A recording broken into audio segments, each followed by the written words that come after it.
Okay, so more reverse worm passes.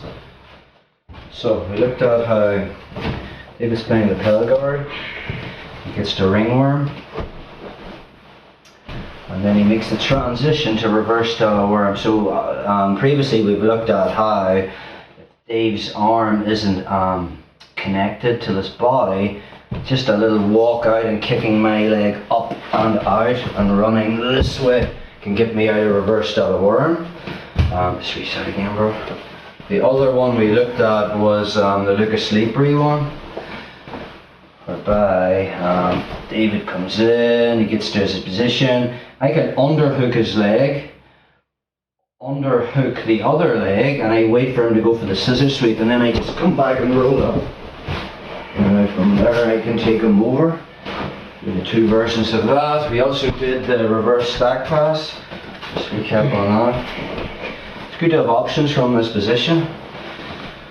So he goes to ringworm, then he goes to reverse style worm, and I'm going to wait till he totally inverts and comes all the way up. And now from there, my right hand comes through, grabs the lapel. Now you just push down and walk this way. And that sprawl to break that grip. Okay. So, that's what we got to so far. Let's just look at one more option. It's good to have options from this position. So, when he goes to ringworm and then he goes to reverse style worm, really, most things from reverse style worm entails David getting his knee above my knee. Then he can turn around, he's got a scissor sweep and he's got a back take. So really, if I can stop him getting his knee over my knee, that's good for me. Bad for David. But if I just like grab it here and try to hold it down, I'm just stalling. He's a free hand.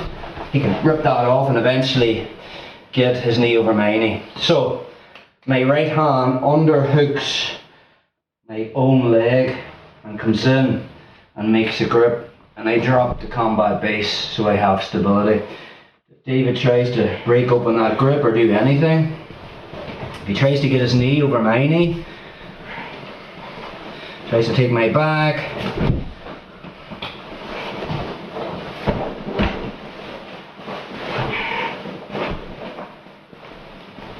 just that grip alone can shut down a lot of this game.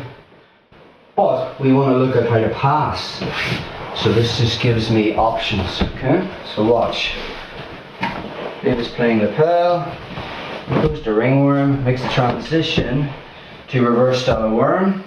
I underhook my own leg and I make that grip on the pants. I drop the combat base for stability, and rather than just waiting for David to give himself a hernia trying to get his knee over my knee, I'm going to sit back onto my butt, and now from there I'm going to take my foot and take it out.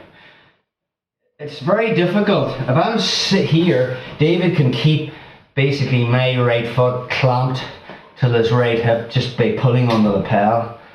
The minute I sit back, there's a lot of slack there.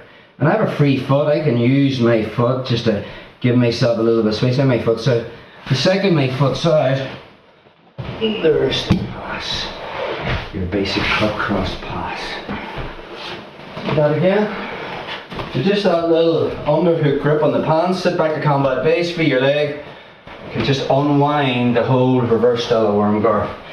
So he goes from ringworm, I make my initial grip, drop the combat base, then I sit back on my butt, and now I look to foot fight to free my legs. All David has is a lapel, and I sit through, and we have the pass. So that's our last method of dealing with and passing reverse style worm guard.